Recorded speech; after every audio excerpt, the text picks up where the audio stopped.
సింహాచలం శ్రీ వరాహ లక్ష్మీ నరసింహస్వామి చందనోత్సవంలో గోడకూలి 7 భక్తులు మృతి చెందడంపై AP CM Chandrababu దిగ్భ్రాంతి వ్యక్తం చేశారు.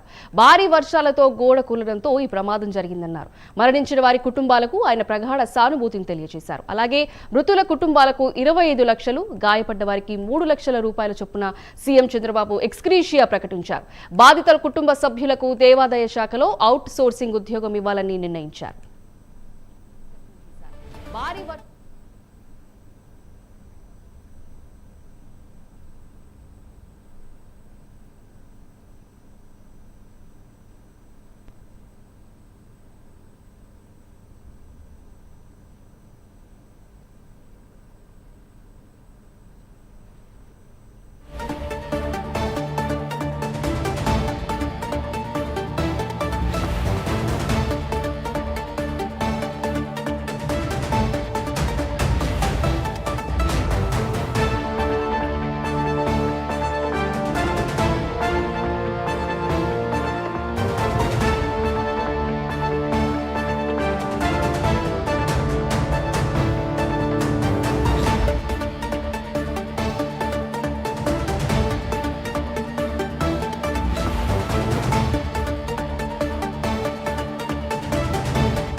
ఇప్పటికే సింహాచలం ప్రమాదంపై సీఎం చంద్రబాబు విచారణకు ఆదేశించారు. 3 సభ్యులతో విచారణ కమిటీ ఏర్పాటు చేశారు.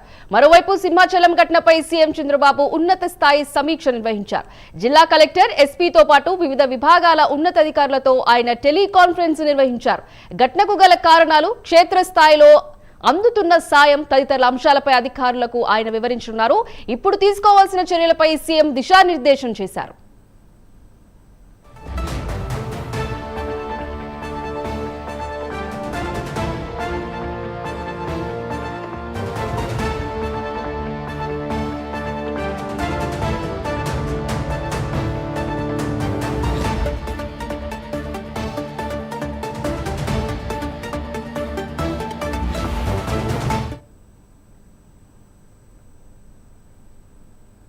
సింహాచలం గోడ కూలిన దానిపై మరింత సమాచారం మా ప్రతినిధి చంద్రశేఖర్ అందిస్తారు. చంద్రశేఖర్, చెప్పండి.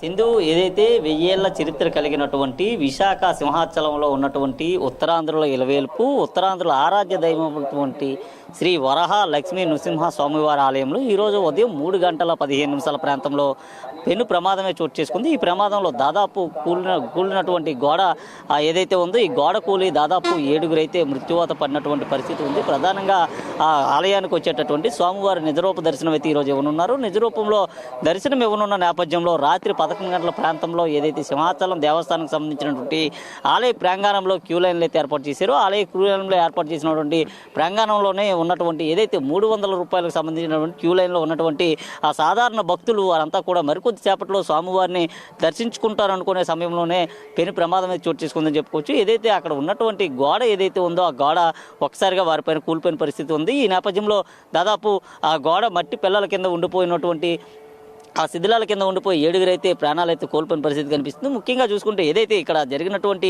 ఘటన ఏదైతే ఉందో, దీనికి పూర్తిగా కూడా అధికారులే బాధ్యత వహించాలంటూ కూడా ఇప్పటికే ప్రతిపక్షాలు అయితే చెప్పిన పరిస్థితి కనిపిస్తుంది. ముఖ్యంగా చూసుకుంటే ఇక్కడ జరిగినటువంటి ఏర్పాట్లు కానీ లేదా ఇతర అంశాలపైన అధికారులు ఎప్పటికప్పుడు అక్కడ ఉన్నటువంటి దానిపైన కూడా సమగ్ర దర్యాప్తు చేసి ఉంటూ ఇటువంటి ప్రమాదం చోటు చేసుకునే ఉండేది కాదంటూ కూడా ప్రతిపక్షాలు అయితే మండిపడుతున్న పరిస్థితి కనిపిస్తుంది. ముఖ్యంగా చూసుకుంటే ఏదైతే గోడ నిర్మించిన సమయంలో కాంట్రాక్టర్ తక్కువ మోతాదులోనే సిమెంట్ వినియోగించినట్లుగా పూర్తిగా ఆ గోడలోనే తేటతెల్లం అయిపోయిన పరిస్థితి కనిపిస్తుంది. అయితే ఈ 7 మృతికి కారకులైనటువంటి దేవస్థానానికి సంబంధించినటువంటి ఆ సిబ్బంది కానీ నిర్లక్ష్య వ్యవహార ధోరణే దీనికి ప్రధాన కారణంగా తెలుస్తుంది. అయితే 3 గంటల 15 నిమిషాల్లో కూలినటువంటి గోడ ఏదైతే ఉందో, దాని కింద ఉండిపోయినటువంటి 3 మహిళలతో పాటు 4 పురుషులు కూడా పూర్తిగా మృత్యువాత పడినటువంటి పరిస్థితులు అయితే ఉన్నాయని చెప్పుకోవచ్చు. ఎందుకంటే అక్కడ జరిగినటువంటి ఘటన ఏదైతే ఉందో, ఆ ఘటనతో ఒక్కసారిగా భారతదేశం అంతా కూడా విధ్కంటపోయినటువంటి పరిస్థితి ఉందని చెప్పుకోవచ్చు. ఎందుకంటే 1000 ఏళ్ల ఆ చరిత్ర కలిగినటువంటి అతి ప్రాచీన ఆలయాల్లో విశాఖ సింహాచలానికి సంబంధించినటువంటి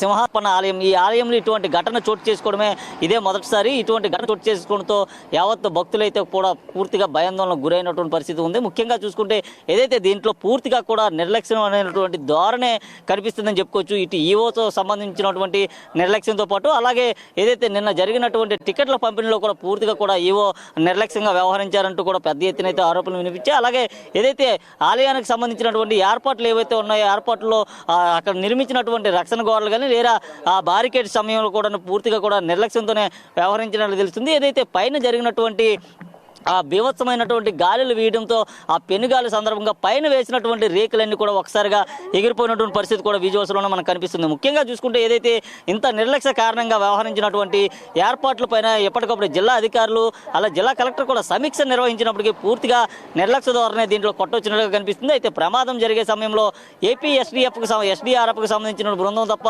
మరెవరు కూడా ఆ ప్రాంతంలో లేనటువంటి పరిస్థితి. అతి తక్కువ సమయంలో వారు అక్కడ చేరుకోవడంతో వీళ్ళందరూ కూడా దాదాపు 2.5 గంటల పాటు శ్రమించి బయటికి తీసిన పరిస్థితి కనిపిస్తుంది. ఏదైతే ఎన్డీఆర్ఎఫ్ బృందాలంతా కూడా అందుబాటులో ఉంచుతామని చెప్పినప్పటికీ కూడా ఎన్డీఆర్ఎఫ్ బృందాలు కూడా దాదాపు 1.5-2 గంటల పాటు తర్వాత మాత్రమే అక్కడ చేరుకున్న పరిస్థితి కనిపిస్తుంది. 3.5 గంటల ప్రాంతంలో ఆ ప్రమాదానికి సంబంధించినటువంటి విషయం అంతా కూడా బయట ప్రపంచానికి తెలిస్తే ఎన్డీఆర్ఎఫ్ బృందాలు అనేవి 5.5 గంటల ప్రాంతంలోనే ఆ ప్రాంతానికి అయితే చేరుకున్నాయి. అయితే వారిని ఎప్పుడు రక్షిస్తారనే దానికోసం చూసుకుంటే అప్పటికే శిథిలాల కింద పడైతే వారంతా కూడా ప్రాణాలు అయితే కోల్పోయిన పరిస్థితి కనిపిస్తుంది. ప్రధానంగా చూసుకుంటే వారంతా కూడా శిథిలాల కింద పడిపోయి విలవెల్లాడినటువంటి ఘటనలు పూర్తిగా కూడా భక్తులకైతే భయాందోళనకు గురి చేసిన పరిస్థితి కనిపిస్తుంది. ముఖ్యంగా ఇక్కడ నిర్లక్ష్య ధోరణమే దీనికి కారణంగా తెలుస్తుంది. ప్రమాదానికి గల కారణాలపైన ఎప్పటికప్పుడే అధికారులకైతే ఆదేశాలు జారీ చేస్తున్నటువంటి ఆ రాష్ట్ర ముఖ్యమంత్రి అలాగే ఉప ముఖ్యమంత్రి కూడా ప్రమాదానికి గల కారణాలపైన ఆరా తీస్తున్నారు. దీనికి సంబంధించినటువంటి ముగ్గురు సంబంధించినటువంటి బృందాన్ని అయితే ఏర్పాటు చేశారు. అసలు ప్రమాదం ఏ విధంగా జరిగిందనే అంశం ముఖ్యంగా చూసుకుంటే ఏదైతే వర్షం అనేటటువంటి ఒక షాక్ను చూపించేటటువంటి ఆ పరిస్థితికి అయితే కాంట్రాక్టర్ ఉన్నట్లుగా తెలుస్తుంది. వర్షం కారణంగా గోడ కూలిందని, అంతే తక్కువ మోతాదులో గోడ నిర్మించడం కారణంగానే ఆ గోడ కూలి ఉంటుంది.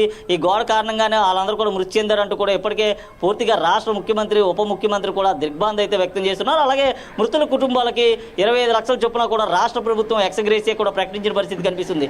ఏది ఏమైనప్పటికీ ఇటువంటి ఘటనలు పునరావృతం కాకుండా తీసుకోవాల్సినటువంటి చర్యలపైన అధికారులు ఎప్పటికప్పుడే సమీక్ష నిర్వహించాల్సి ఉండగా నామకే వాస్తు అంటూ కూడా ఆ ప్రాంతంలో పర్యటించడం వల్లే ఈ ఘటన అయితే ఈరోజు చోటు చేసుకుందని చెప్పుకోవచ్చు.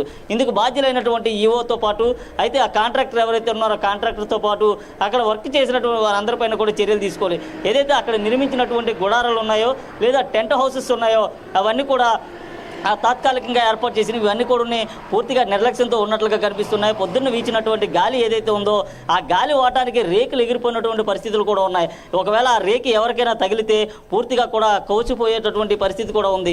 ఈ నేపథ్యంలో ఇటువంటి ఘటనలు జరగకుండా చూడాలంటే పూర్తిగా కూడా అధికారులు నిర్లక్ష్యాన్ని వీడాలంటూ కూడా ఇప్పటికే రాష్ట్ర ముఖ్యమంత్రి ఉప ముఖ్యమంత్రి కూడా చెప్పిన పరిస్థితి కనిపిస్తుంది. మరలా ఇటువంటి ఘటన మరొకటి చోటు చేసుకోకుండా తక్షణమే ఇటువంటి ఘటనలకు కారణమైనటువంటి వారిపైన కఠిన చర్యలు తీసుకోవాలంటూ కూడా చెప్పిన పరిస్థితులు కనిపిస్తున్నాయి. Sindhu. Right, thank you Chandrasekhar.